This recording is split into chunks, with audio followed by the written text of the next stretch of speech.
Hello, everyone. Welcome to FYG Radio. My name is James. Joining me today is Sloba. Today, we're going to be talking about Nintendo's Direct that happened yesterday. A lot of stuff happened during their Direct, and some big name games got some DLC. Bayonetta 3 got some actual gameplay. Like, holy crap! That game was announced in 2017. So how have you been, Sloba? Good. Enjoyed what I saw. Some I was thinking, when are they going to get some Nintendo games on PC? And then I always remember, never. Nintendo will never get. Yeah. Probably emulators were gonna save us, but we are never going to get on Windows. No. Nintendo will never put its until Nintendo is no longer making consoles. Nintendo will never put their stuff on PC. They're not Sony or Xbox who are willing to do that. They don't care about PC race. Yeah. I mean, think about it, their business model is like they basically, dude, the Switch is a handheld console pretty much. So like their whole business is handheld gaming. They don't even compete with Sony and Xbox anymore. They're in their own little they're in their own space doing their own type of stuff. But is there? I wonder if they will ever try to do like some upgrade to Wii. I mean, to go back to like big consoles. I always wondered if I don't know. I don't know if you think they. Yeah. I don't know if they will just stay as handheld device. Considering that they are the way that their business model works at the moment. The last big console, they've done a lot of big consoles in the past, right? So they've done Yeah. So of course they had the NES and then they had the Super Nintendo, which were monumental for games history. But if you think about it, the N64 underperformed, the GameCube underperformed. The Wii sold really well because of its gimmick of motion controls, which was new. But that's old hat now, so there's no reason for them to go into that field. And then the Wii U just failed epically. Like, I think there's only like one console that Nintendo's put out that's done worse than the Wii U, and that's the Virtua Boy. But if you look at their handheld sales over the course of their history, the Game Boy Color, the Game Boy Advance, the SP, the DS, the DSi, the 3DS, the new 3DS, like all of their handheld consoles have sold incredibly well, breaking records every single time they put out a new system. And the Switch is no different, right? So, I remember one of my friends what he said about Nintendo. The beauty of Nintendo, I mean Switch, is that I can go to the bathroom for number 2 and enjoy some Animal Crossing at it. He's like, yeah, I can always play a game with Nintendo. Also, hi Aiden, how are you? Yes, Bayonetta 3 looked great. You want to start there? You want to start with Bayonetta, since it's like, it's something that I assume will eventually come to PC at some point in history. No, Bayonetta is 100% coming to PC. Like, it's not like Nintendo's main studio. It's a Sega game made by Platinum, so. Yeah, but it's a Sega game, so Sega always releases later on PC. I mean, I enjoyed it. I was thinking about your theory that. Do you want to show the trailer first, and then we can talk about it? Yeah, we can show the trailer. I was just playing the whole Direct, but yeah, let's we can jump to the Bayonetta 3 trailer. Yeah. By the way, Bayonetta 1 is only 75% off on Steam. Who didn't play it, go buy it. So I love the start of this trailer. Is kind of funny because it makes a lot of people thought it was Astral Chain when it first started. Oh, Astral Chain. I forgot about that game. Yeah, a lot of people forgot about Astral Chain. But yeah, a lot of people were like, "Oh, is this a new Astral Chain?" And then like Bayonetta shows up, And they're like, oh, Bayonetta in modern Japan? But yeah, it's I think it looks great. I mean, the whole gimmick. I mean, for me, Bayonetta was always Devil May Cry, but with a female protagonist. Well, totally. But it's both are great for their own reasons. Yeah. I think they have different senses of humor as well. Yeah. And I think Bayonetta is a bit more stylish. And there's nothing wrong with a female protagonist. It's more over the top if you think about it. It's more like more actiony, more showy than Devil May Cry. Which is really funny because Devil May Cry is showy as fuck. Yeah, I mean, it is showy as fuck, yeah, but let's say Bayonetta is more unrealistic one. Which I know sounds weird to Devil May Cry, but Dante is like, I don't know, more realistic than Bayonetta. Yeah, what's more realistic than a half demon, half angel killing demons? Yeah, I mean, but look at Bayonetta. Juggling folks in the air with guns. Yeah, with the high heels and like over the top dresses. I think they're both pretty over the top, gonna be honest. I just think that Bayonetta is like more stylish in general. Like she's got all these poses and shit, and like she when she summons a demon to control it, she's dancing, you know? I mean, that's a new thing. Like she couldn't control demons in the previous games. That demon control is probably a new feature. She could summon demons before. No, not the big ones. Like that Godzilla style, Kaiju style fight. It's new. Didn't she have Nintendo character costumes in Bayonetta 2? Yeah, she did. Bayonetta 2 was also time exclusive, I think, when it came out. But number 1 wasn't. No, number 1 was just a Sega game. Yeah. I've had people try to argue with me that Bayonetta is not a Sega character, and I'm like, they're the publisher. What do you mean? It is. I've had people been like, nah, it's a Platinum game, and I'm like, that makes no sense. Like, I've also had people try to tell me that like any character from Persona is only an Atlas character. It's not a Sega character. There's like this plot from people who like video games to, you know, shit on Sega for no reason, and I don't understand, like, at all. Oof. Now when I looked at Bayonetta, I know what kind of game I want, which sequel I want. And this is the part that like got me hyped at the very end of the trailer. That's Virgil, right? That's Virgil from Devil May Cry. Yeah, I'm not crazy, right? Virgil. I'm not sure about this. I mean, it's a samurai sword. Yeah, Virgil has a katana. Yeah, he has a katana. I don't remember that. Yeah, it's probably Virgil. Or maybe it's a unique take on Dante. Maybe it's just some. I don't know. They already have to Dante. DMC Dante. I don't know. But I mean, it looks like young Virgil, in my opinion. Yeah, and if it's Virgil, that's cool, dude. I want the DMC Bayonetta crossover. I just want it to happen so bad. I hope it's Virgil, but it looks like new Virgil because he has the same haircut, like white hair, which is like, how to say, a little up and down. He has the slick-backed hair, yeah. Yeah, slick back, yeah. Yeah, he has a katana, but this katana has like some chain on it. Virgil was like pure Maybe katana. It's Bayonetta's son? Nah.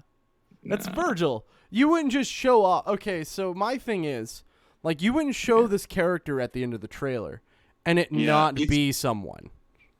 Yeah. It can't just be some random character in the game. It has to be someone. And also the red moon simplifies something. Yeah, well, it's very Devil May Cry looking. Yeah. What was your? Yeah. But yeah, so Bayonetta 3 is coming out next year. It's coming out in 2020. What was your favorite thing from this direct before we move on with anything else? I could say it was Bayonetta. It was also board games they announced. The board games, yeah. Yeah, I'm not going to count the games they're coming out on Switch, like Disco Elysium, the final cut is coming to Switch. That's a great game. It's a great addition. Knights of the Old Republic, the OG one, is also coming. Yep. Also a great addition to Switch family. But I like the Triangle Strategy the most, and the game I'm most excited to try. Oh, I'm so excited for Triangle Strategy.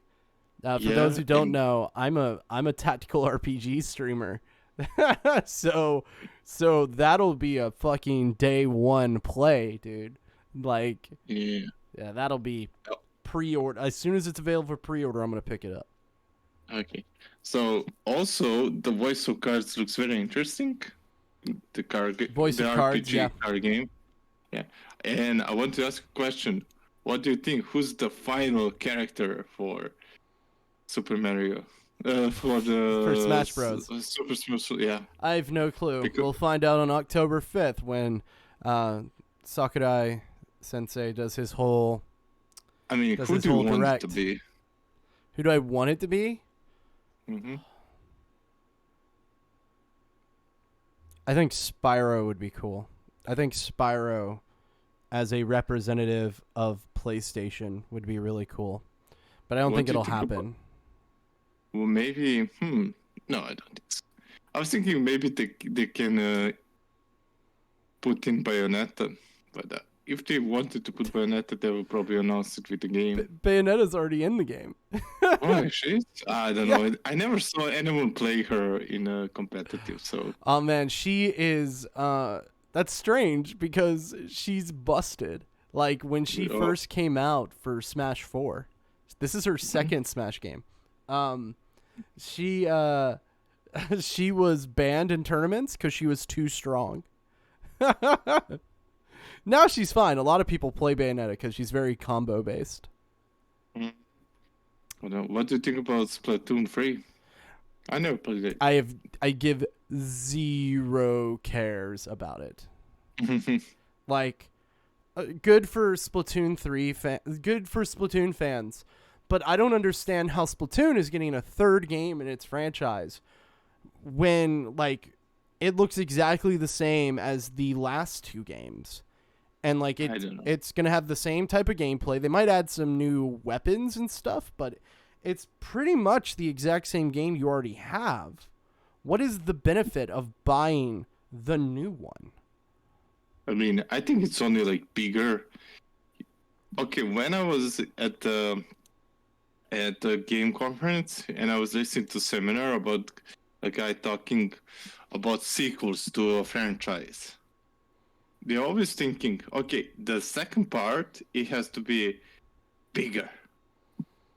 Bigger and better. That's a terrible way. Yeah. It needs to be. But they always... It needs to be, for me personally, a good sequel needs to be different enough to differentiate it from its original game, but similar enough to the original so you don't piss everyone off. So it has to be... So I guess, like, if you think of...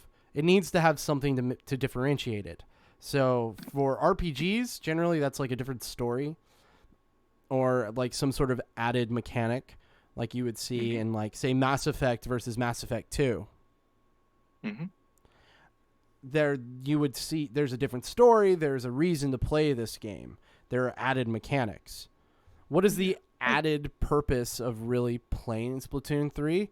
Other than, I guess it might have a different story, but to my knowledge, what people like about Splatoon isn't its story, it's its multiplayer. Yeah, it's probably like more weapons, more maps. Like, why people? It's the same thing you ask. why do people buy new Call of Duty every year? Like, but that's done out of habit at this point. Yeah, it became a habit. Like, some new weapons, some pretty much the same story sometimes, if you think about it. Yeah, but they do change some things up, right? Yeah. There's a reason why you can sit here and be like, Call of Duty 4 and Modern Warfare 2 are like the best Call of Duty games. Yeah, but if you think about it, Modern 2 was the least... It was the very risky game. If you... the whole airport scene. Yeah. No Russian. The no Russian mission. Yeah, no Russian mission. Like, for me, it was a pretty fun mission, even though it was mission how it was, where you basically kill innocent people in the airport. Because you didn't expect a mission like that, or when you get betrayed also in that game, or when the nuke hits and one of your characters you play with dies, the Marine one. So, I just want to... So, I have a Nintendo Press account, right? And I would like to read something from Nintendo of America's Senior Vice President of Sales, Marketing, and Communications. Heading into its 6th year, Nintendo Switch and its wide variety of games continue to offer experiences for various types of players. In this latest Nintendo Direct, we are looking ahead to a year packed with new games and well-known franchises, as well as unique and exciting titles for development and publishing partners. What blows my mind is that it says 6th year. The Switch is 6 years old. Yeah. That's insane to me. That means the Switch it's been out longer than the Wii U was. Like, it's older than the Wii U. Yeah. They hit the golden goose with it, and they're still keeping it. So I liked a lot about this Direct. There was a lot of good things about this Direct. I want to talk about the one blemish on this Direct that I think a lot of people are upset about and are rightfully upset about. Let's talk about Switch Online plus the expansion pack. Oh. So, this is, again, directly from the press room from Nintendo. A new membership plan is coming to Nintendo Switch Online in late October with classic Nintendo 64 and Sega Genesis games. In addition to all the benefits of a Nintendo Switch Online membership, such as online play, access to a growing library of NES and Super Nintendo games, and more, members can play select titles like Mario Kart 64 Online with up to 4 players for the first time ever. Which, you know what? That might be worth streaming one day. Just doing online play for Mario Kart 64. That'd be fun. The full list of classic games launching for the expanded service with more N64 and Sega Genesis titles coming in the future is as follows. This is for the N64 games. Super Mario 64, The Legend of Zelda, Ocarina of Time, Mario Kart 64, Star Fox 64, great fucking game. Sin and Punishment, I've never played.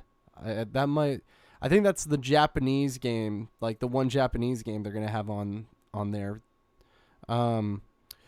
Dr. Mario 64, Mario Tennis 64, Winback, never heard of it. Yoshi's Story.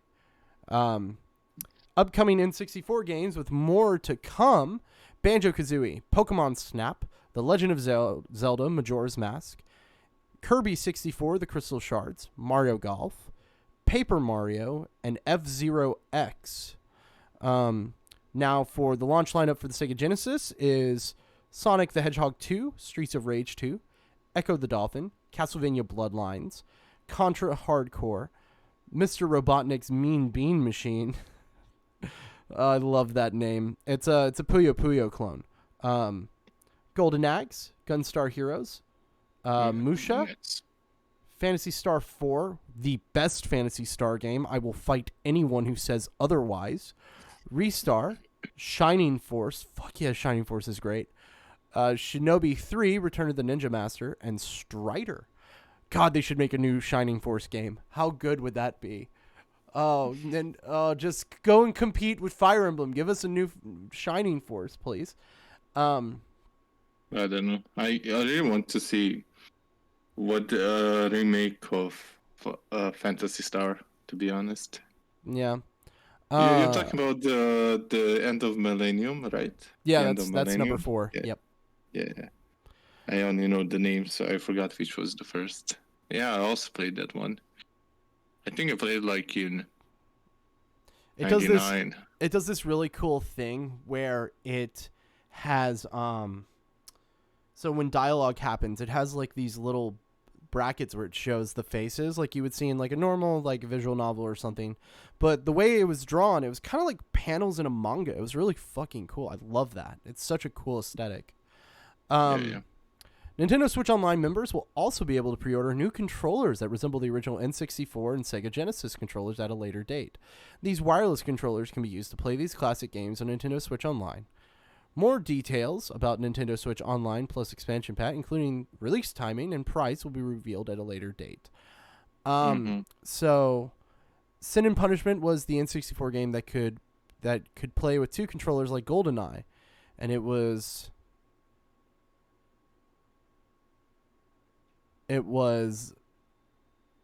dubbed in English and only released in Japan. Okay, cool. I love it when games like they get dubbed in English, but then they don't release them out west for some reason. Yeah. You see with Gundam games sometimes, it's weird. I mean, you also see it with some TV shows because they're like, I think they have like a meeting. They're like, oh, I don't think this is too profitable. Let's not release it. I mean, you're probably excited for Super Wars, Super SRW30. Yeah. Yeah. There's a I forget, it's a horror game that was released, I think, on the PS1 or PS2. I don't remember its name, but it's a sequel to a shmup, and they made it into a survival horror game, and they like the entire dialogue is in English, but it was only released in Japan. I never understand stuff like that. It's so strange to me. They just don't want it. Like they don't think it's worth the effort to marketing and stuff like that. You went through the effort to dub it in English, though. Yeah, I mean, if you think about it, there is many like Gundam-like games that never got released in West. Yeah, but they just like think. I know that they have meetings and they're like, okay, we are holding Japanese market. If we wanted to break out West, we need to invest this much money. We need to compete. And we're like, oh, it's not worth it. We are satisfied with being number one into Japan. Yeah. I mean, that's a shame in my opinion, because you already the biggest cost sometimes is the game development. I mean, it depends on the game. And marketing, I mean, you don't need big marketing to have a successful game. Let's say guy who made Stardew Valley, which is a direct competition to Animal Crossing in some way.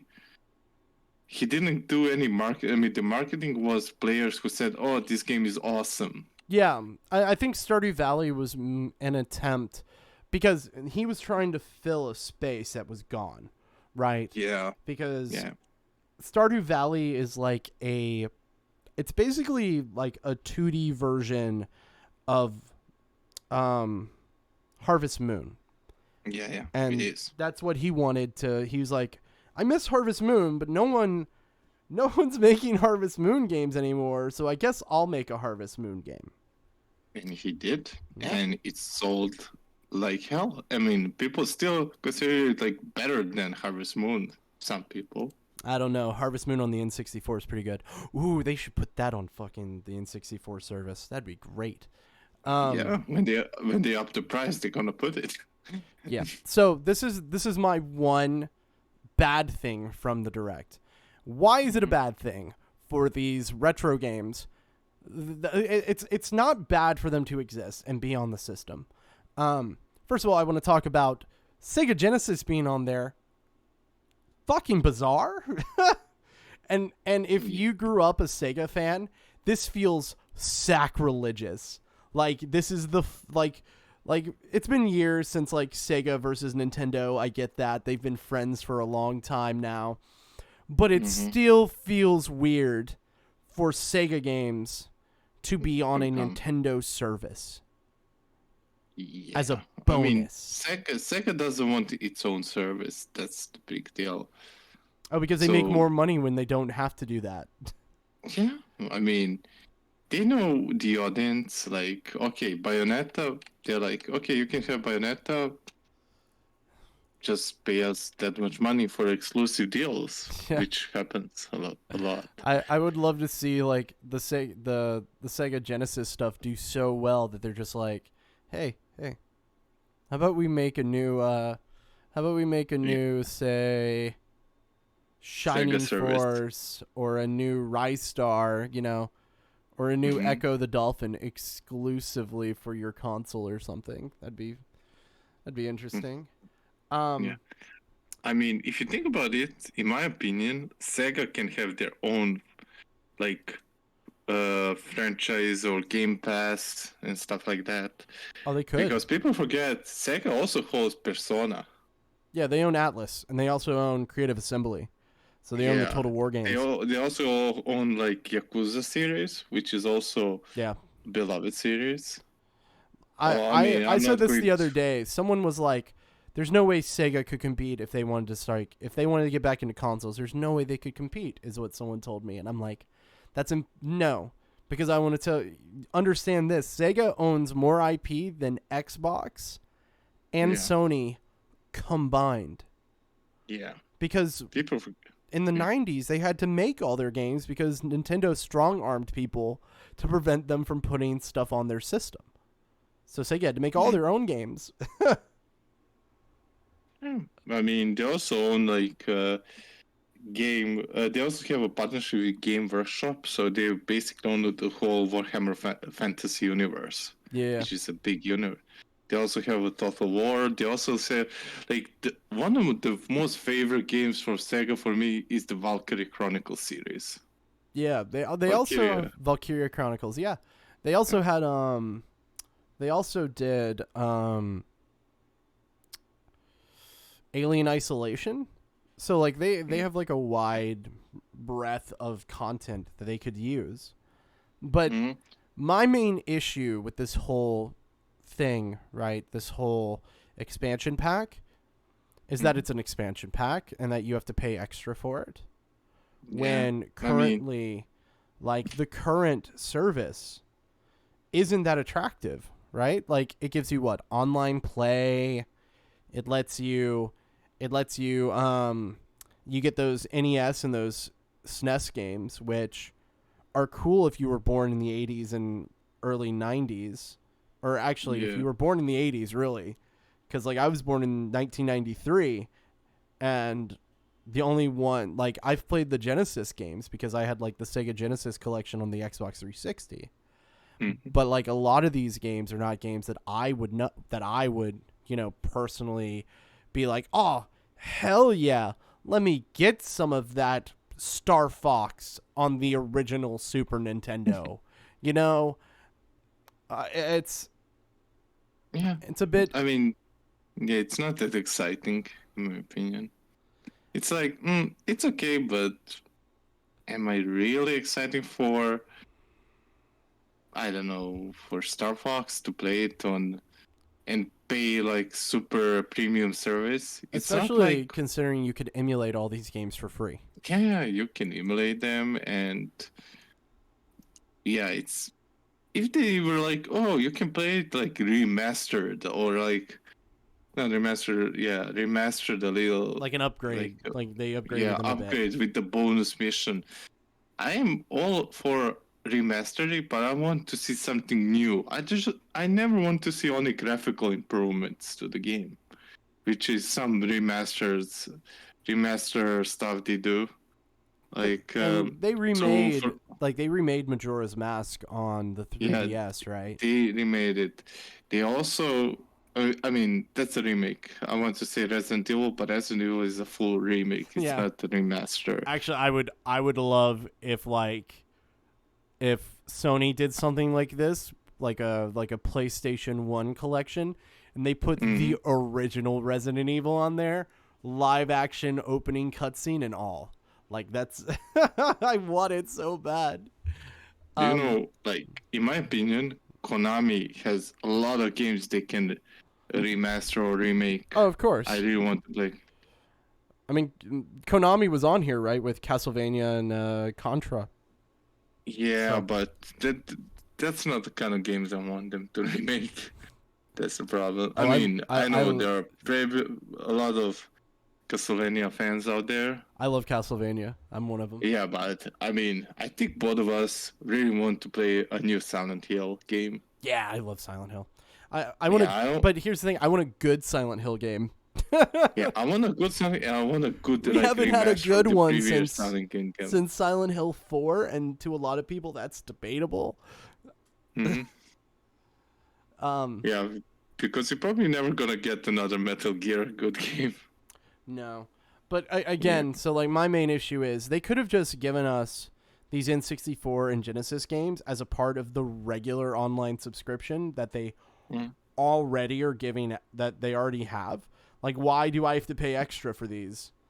That's ridiculous, honestly, because your current service doesn't have enough to justify that, in my opinion. I mean, Tetris 99 and Pacman 99 are pretty fucking cool, but like, they're still like, it's not really worth all that now, is it?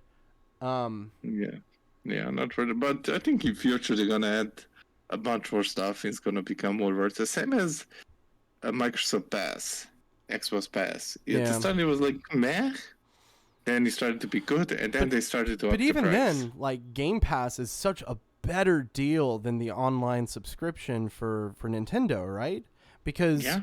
Nintendo gives you a bunch of old games that you're maybe never going to play. Some of them are just like games I've never heard of. Mm. And then Xbox, like, for cheaper, right? Like, it's like $10 to get Game Pass. Yeah. $15 for the PC version. And for that, you get like so many games, and new games coming out. So like, it's a far better deal. Other than you know, granted, I think Nintendo's is like $20 a year at the moment. Yeah. So I guess it's not too bad, but I don't People know. still buy it. Do you know what I'm afraid they're gonna do? I think they're gonna. I mean, it's one of my fears because when I see some subscription service, I always think, how can they exploit it? How can they make people buy it? And that's skins or stuff like that. Some premium stuff in Oh their yeah, they games. are So like 10 years behind everyone. So give it like maybe 5 more years, and they'll start doing that. yeah, but I'm expecting like, I mean, because I'm pessimist, I'm thinking like, okay, maybe they're gonna be like, oh, you get some premium stuff in the new Pokemon game, like you get some Pokeballs or you Hey, get if you it's a buy unique starter. if you buy Nintendo Online, we'll give you the World Decks that you've been asking for. Yeah, or if you, yeah, or what do they have? They have Pokemon on unique skill or unique skins for Mario Kart or stuff like Yeah. that. I I think they're gonna implement it because if I was Mr. Microtransaction guy, I would probably do it. Like, oh, we have to sell more of this stuff. Let's give something to people which is locked behind our subscription service. Yeah. But we're 45 minutes in, so let's try to let's go through everything that Yeah. was talked about. Okay. Monster Hunter Rise, a new expansion. Yep, new Announced. DLC for Monster Hunter Rise called Sunbreak. Yeah. It's going to be More a paid dragons. DLC expansion. It's pretty much all we know. We saw basically like a Red Eyes Black Dragon in the trailer. It's coming out in summer 2022. Kirby and the Forgotten Land, the next Kirby adventure on the Nintendo Switch, is going 3D. In this new 3D platforming game, players can freely navigate areas using familiar Kirby copy abilities. What lies in store for Kirby as he explores a mysterious setting filled with abandoned structures from a past civilization. Kirby and the Forgotten Land launches for the Nintendo Switch in spring of 2022. We already talked about Bayonetta 3. We already talked a little bit about Splatoon 3. It looks exactly the same. That's scheduled to release in 2022. Yeah. The new expansion for Hyrule Warriors. That is still a game. I'm so shocked that Hyrule Warriors is still a thing, to be honest. Yeah. Why are they doing more when DLC? Yeah, when I was started, I was thinking like, are they probably going to do Breath of the Wild 2? Oh, no, Yeah. it's not. Disappointment. Yeah, it's the Warrior, the Hyrule Warriors prequel to Breath of the Wild. Yeah. Voice of Disney Cards, Magical. The Yeah. Isle Dragon Roars. So we talked a little bit about this, but let's go a little bit more in depth on it. This is a card game made by Yoko Taro of Nier fame and Yosuke Sato. Yeah, same from Nier. Yeah, and it's a Square Enix game where you're going to be playing. It's going to be turn-based combat. There's going to be rolling dice, that type of thing, basic tabletop stuff. That actually comes out really soon. Actually, it comes out on October 28th. So there's currently a demo. Yeah. By the way, it's also going to be on Steam. So cool. So looking forward to it. That's cool. Yeah, it's not exclusive on the Nintendo Switch. It's also available on PS4 and PC. So no Xbox. Screw Xbox. Chocobo GP, get ready for a new racing experience. Race as familiar Final Fantasy characters like Chocobo and Gilgamesh, using special character abilities and Magicites to speed past the competition. Engine customization options will also be available, as well as local and online multiplayer. Up to 64 players can compete in a bracket-style tournament to determine the racing champion. Chocobo Grand Prix launches exclusively for Nintendo Switch in 2022. I fucking love Chocobo racing. Chocobo GP looks so freaking good. I'm so excited for that. Yeah, it's gonna be interesting and fun.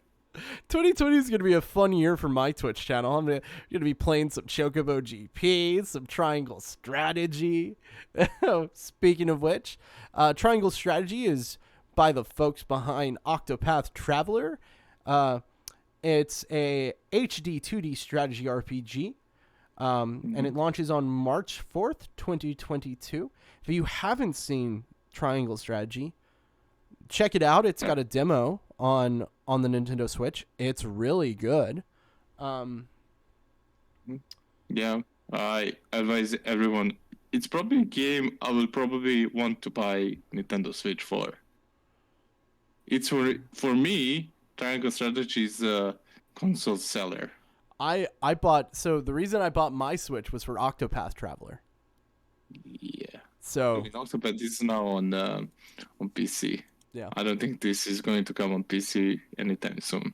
Not anytime soon. It'll eventually get there. It is a Square title. ActRiser Renaissance, the classic Super Nintendo game ActRiser, returns on the Nintendo Switch system, now remastered in HD. In ActRiser Renaissance, strike down monsters in the side-scrolling action phase, Realmax, and cultivate lands in the world-building creation phase. Enjoy the much-loved original score and a rearranged soundtrack featuring new music. New stages and boss battles also await. ActRiser Renaissance launches for Nintendo Switch yesterday. It's out right now, so if you want to play it, go play it. Mm-hmm. Dying Light 2 Stay Human, the cloud version. It's Dying Light 2 Stay Human, but on the Switch, looking worse than it does on its other versions. Okay. Classic stuff. Everything looks a little worse of these games. What do you think about the Metroid Dread? Oh, it looks good. I like Metroid. But if you are interested in Dying Light, it does come out on February 4th, 2022. Deltarune Chapter 2. So this is out on everything, I'm pretty sure.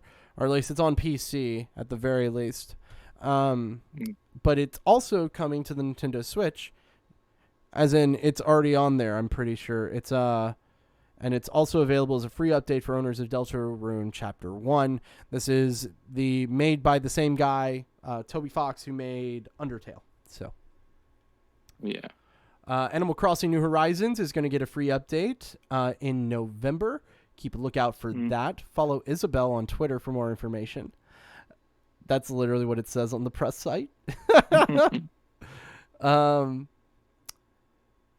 also going to be There's also going to be an Animal Crossing's New Horizons Direct in October, so next month. We already talked about Hyrule Warriors.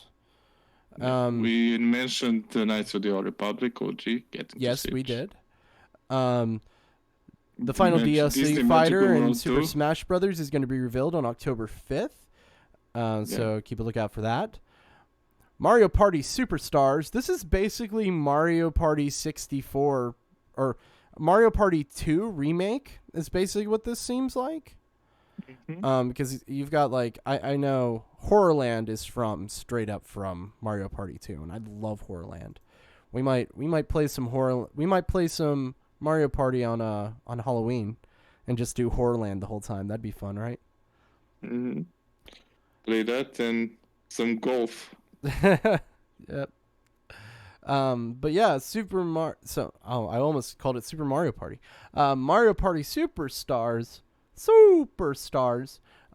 launches for the Nintendo Switch on October 29th, right before Halloween. So get yourself some Horrorland action. Mario Golf Super Rush DLC. So there's going to be more DLC for Mario Golf Super Rush. People were complaining that it did not have enough content. So I'm sure that's going to be great for those people who are still playing Mario Golf. Though, who the fuck is Ninja? It must be so sick for people who love the character Geno from Super Mario RPG, or like any of the characters from like the Paper Mario games, and then you just see this character Ninja show up, and they're like, "Who is that?" I don't know where they put some like those forgotten characters from Witch Hat. They're like, oh, let's put Ninja in the game. I'm like, who? Let's put Piranha Plant in Smash Bros. I think Ninja is from Mario, right? It's the black like ninja. Yeah, Ninja it's a Mario character. Yeah. Disco Elysium, the final cut. So this is coming digitally to the Nintendo Switch on October 12th. The physical version will launch in early 2022. For those who haven't played Disco Elysium, it is an isometric RPG, very similar to games like Baldur's Gate and the old Fallout games. Though the setting is very much like a cyberpunk type of setting. If you've never played it, it's going to be on the Switch. Check it out. Yeah, pretty fun game. Very unique. Castlevania, the Advanced Collection. So this is going to be bringing 4 classic Castlevania games: Circle of the Moon, Harmony of Dissonance, Aria of Sorrow, and Dracula X. Aria of Sorrow is a really good game. With deathly beautiful graphics and haunting epic music. Rewind, quick save, and button mapping features also ramp up the fight against evil. All regional versions of each game, as well as gallery mode with never-before-seen artwork, are included.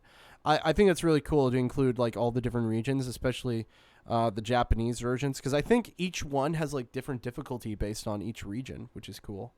Unless they change that. Disney Magical World 2 Enchanted Edition. This is a 3DS game where you play as your me, and you hang out with Mickey and other Disney characters. Seems fine. Seems like a fun kids game. Includes all the original DLC for it. Comes out this holiday. Run Trilogy, so Cyberpunk meets fantasy in this 3-game collection of cult classic RPGs.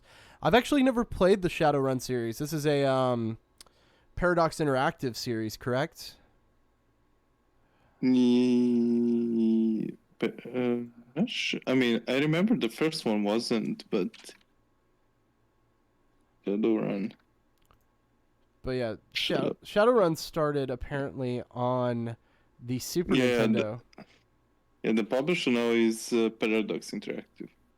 Dope. Yeah, you're right. I mean, I never played it, but I heard only good things about that game.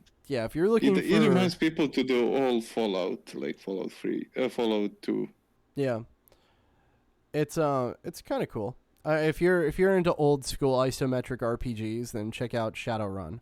It's kind of in the same vein as Elysium, Disco Elysium that we brought up earlier. Yeah. Shin Megami Tensei 5 is still coming. That comes out on November 12th. Wow, that's soon. Yeah, everything is coming out in October. I In think November. yeah, in a month we're gonna have a lot to talk about. My wallet. My wallet. I mean, the game. I'm really looking forward. When I saw that this game is coming on Steam, the car game, I already put it on my wish list. Voice of Cards.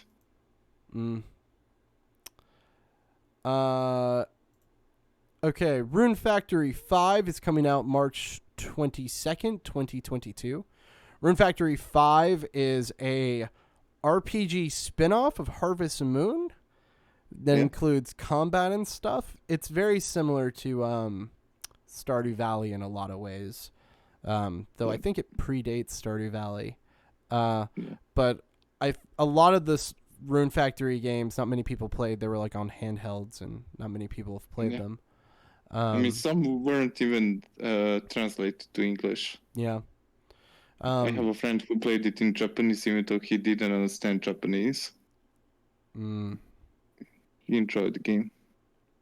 But yeah, if y'all are interested in learning a little bit more about Rune Factory, I've played one of the Rune Factories on stream before. It's a bit it's very chill. It's a chill game franchise. Check it out. It comes out March 22nd, 2022. Arcade Archives, Pacman, and Arcade Archives, Exvius, I guess. 2 classic Namco games are coming to the Nintendo Switch as part of the Arcade Archive series. So you can play Pac-Man on the Switch again, because Pac-Man 99 is already a thing, but maybe you just want some single player action. Both of those are out right now. 3D. Pac-Man 3D, we need it.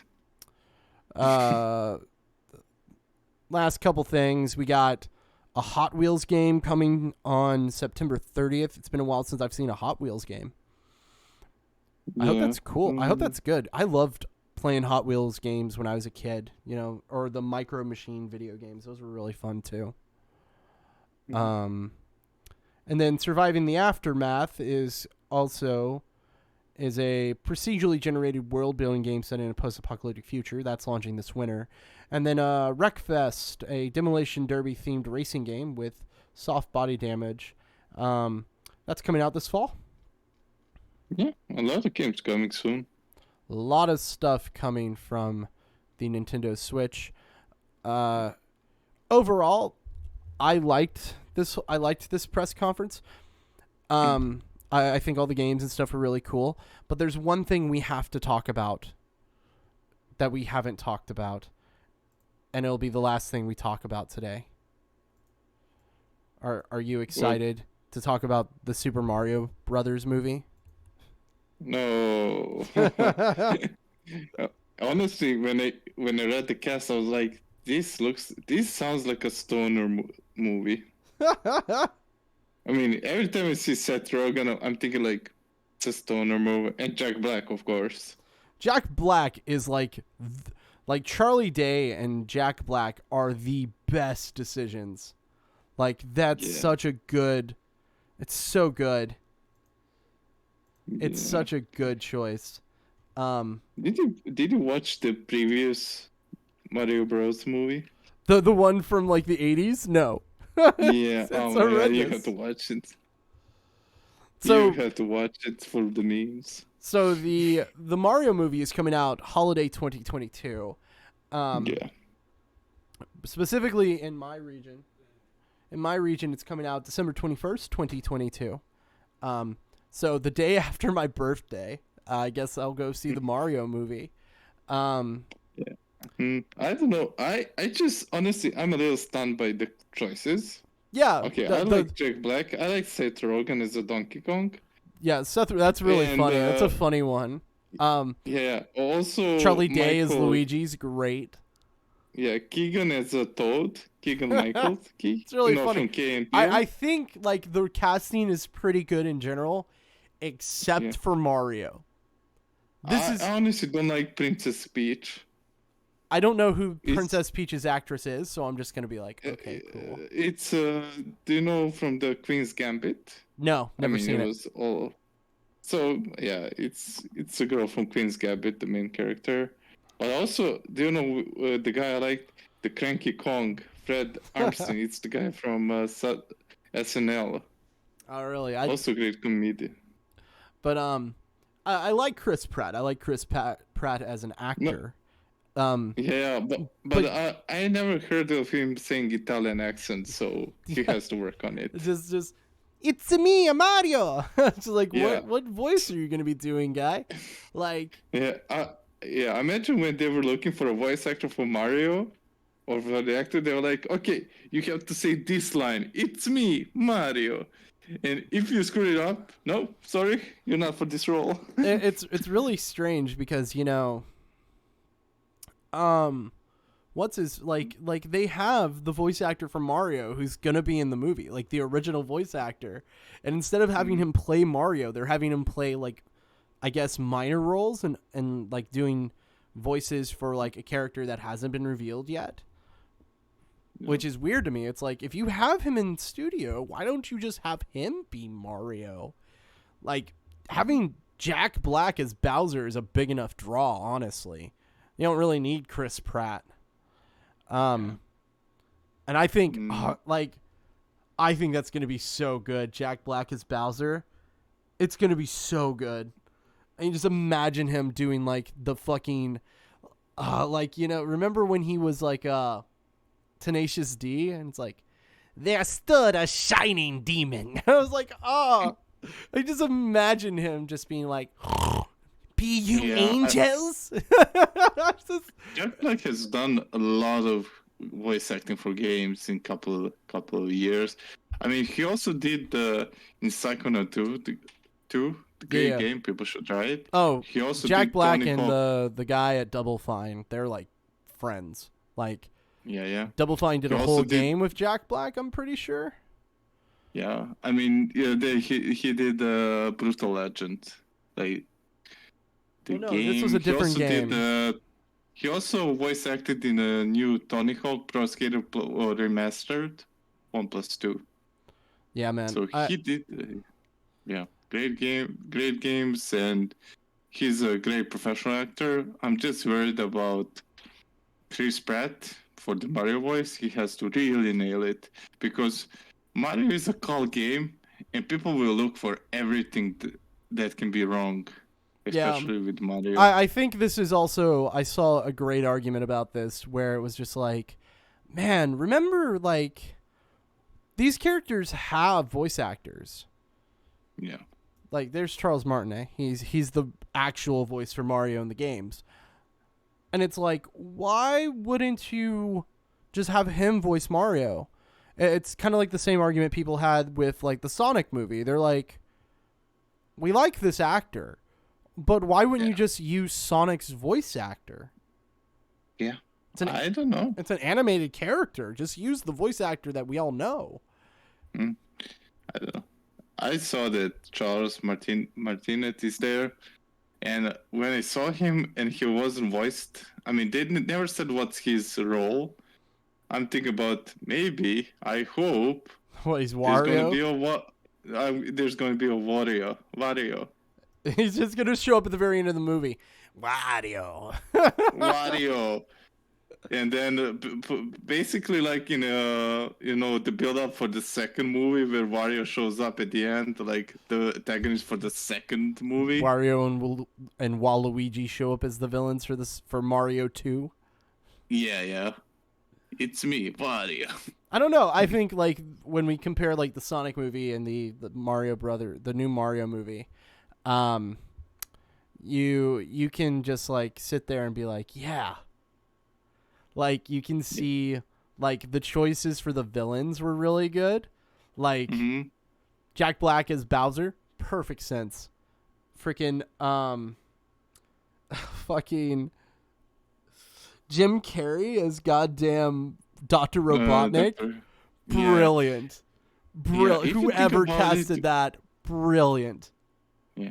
If you think about it, the previous year, I mean, before, let's say 2020, when we heard that the video game is getting a movie, we were thinking, oh, it's gonna be a piece of shit movie because we rarely got a good Yeah, video game movie. And then, like, I think everyone, the including me, best was surprised about, before Detective Pikachu. I think the yeah, best video game movie we got yeah. were either were like the Resident Evil movies, which most of them are I mean, fine. They're not good. They're yeah. not bad. They're just fine. There's some bad Resident Evil movies, but they're just like there. Yeah, And then Silent Hill, the first Silent Hill movie, is pretty okay. The second one's yeah. a dumpster fire, but the first one's pretty good. Yeah, but Detective Pikachu was a great hit. Yeah. The Sonic was also a great hit. Yep. I knew the Mortal Kombat, I mean, they earned a lot of money. I think it was a game movie. But I haven't seen I know it. it was a great success. And now Super Mario. So I think people will start to make more video game movies. Well, they've been making them. Been making a ton of them. Like, they made a Rampage movie. You know. Oh yeah, I forgot about that. Like. But we've gone past an hour. Final thoughts on the casting for the Mario movie. Other than Chris Pratt, I think it's pretty fine. I don't have a problem with it. Yeah. I really like Charlie Day. I can just imagine him as Luigi. I really like Jack Black. Toad Yeah. as Key is Toad. That's going to be hilarious. So Yeah. Pretty interesting. The only thing I didn't like is honestly Princess Peach, but maybe I'm gonna be surprised. The only thing that's missing is Ryan Reynolds, so this is gonna be a full meme. why is Ryan Reynolds not in this movie? God damn it! I want him to be Pikachu in this movie. I want Pikachu to show up. Ryan Be like, Reynolds yo, needs what's to up? be in every movie. Or Yeah. fucking what's his name from Spider-Man, Tom Holland. Yeah. Tom Holland needs to be Maybe. in everything. Yeah. Anyway, By the cast, as I see, it's gonna be a pretty comedical movie. of So course it's I'm gonna be looking comedic. forward to it. Have you Yeah. seen Illumination's work? Yeah, I think so. Despicable Me and that type of stuff. Yeah, oh yeah, yes, I did. So it's gonna be a comedic film. Yeah, pretty fun. But yeah, that's our recap on the Nintendo Direct. Overall fine show. I think it only had like the one blemish with like making people pay extra for something for their service, but other than that, I think it did fine, especially ending on Bayonetta 3 and Sing. Yes, they've made other movies than Despicable Me. Yes, Aiden.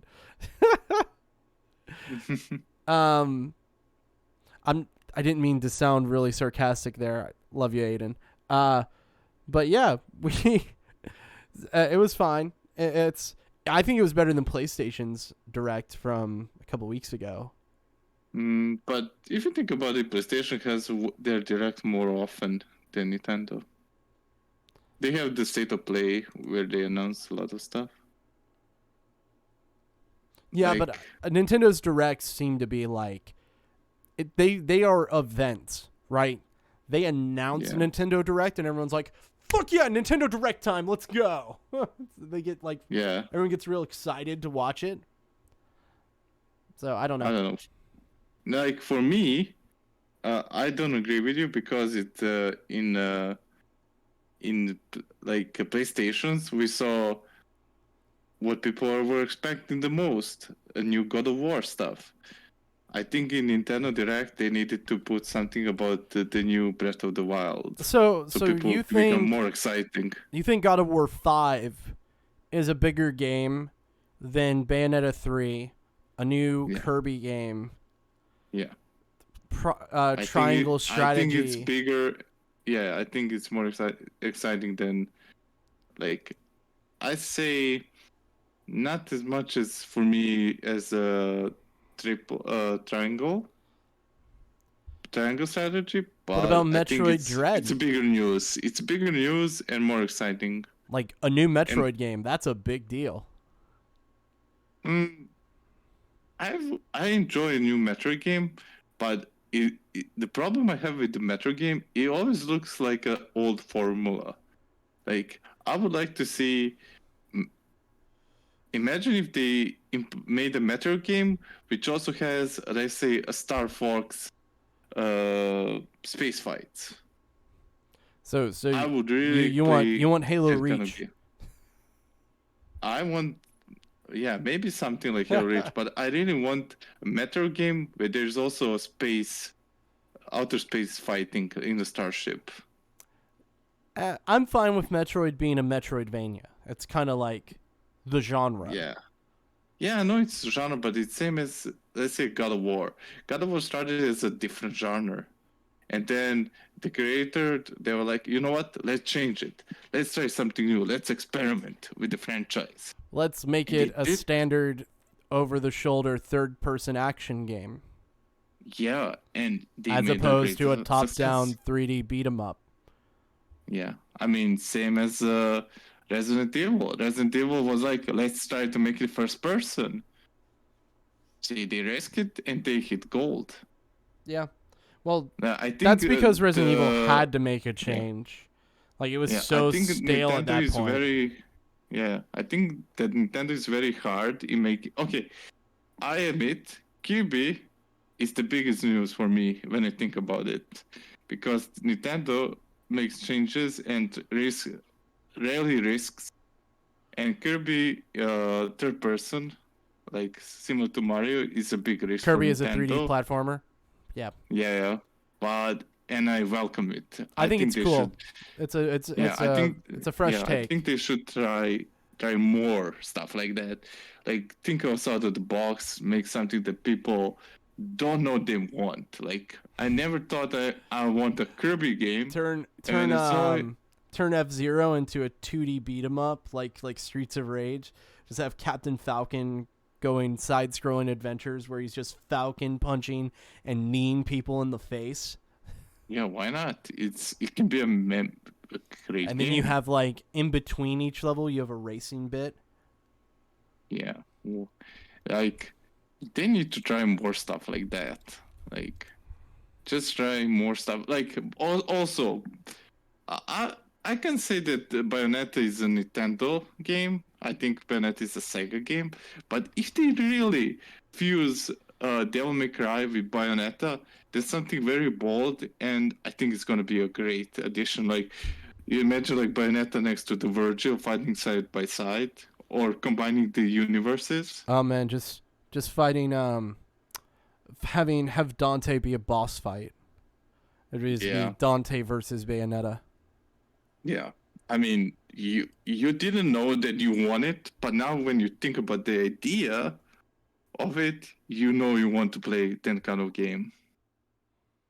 Yeah. Like my friend, our future friend Rick Stan, said like, oh, he wants a strategy Pokemon game. I'm like thinking, how can you make a strategy Pokemon game? You mean like Like, well, he didn't they did like a Pokemon like tactical RPG type of thing, didn't they? It was like Pokemon Warlords or some shit. I don't know really, but I let's don't know. see. I but yeah, I Yeah. you could do like no one thought you could do a Pokemon MOBA, but they did it. Yeah. Pokemon Yeah, but Conquest. That's what it was called. Pokemon Conquest. Pokemon Conquest. Yeah, Um, probably. Yeah, Pokemon Conquest. Yeah, I found it. So like so, that kind of games, pretty. I will like now when I found out about Pokemon Conquest, I didn't want to play. Like being a same kid in every Pokemon game and go collecting some different kinds of Pokemon is, I don't know, not appeasing to me anymore. Yeah, I played it till Gen 3, and after Gen 3, I'm like, this looks like the same thing with different skins, slightly different Pokemons. I don't think I agree with that, but I stopped playing Pokemon after Gen 3 as well. And then when I started streaming, I played a couple games after Gen 3, and I would argue that Pokemon has changed too much. They've added too many gimmicks, and they've overcomplicated something really easy and simple. Yeah. Well. And at the same time, removed difficulty from the game. Yeah, people. I personally enjoy difficulty. Like difficulty challenge is what makes me rewarding. You know, when you play the game. That's why Nuzlocks are so fun. Yeah, like I'm the kind of guy who plays hardcore games. Like, if I play, let's say, Diablo-like game, I enjoy like Iron Man mods. I die, restart. That's a hist, I know. But all right, Sloba, I think we're going to call it a day for this episode of FYG Radio. Please check us out on Twitter at FYG.com. On Twitter. You can also find us at feedyourgeek.com. Thank you so much for watching. I've been James. He's been Sloba. And we will see you all next time.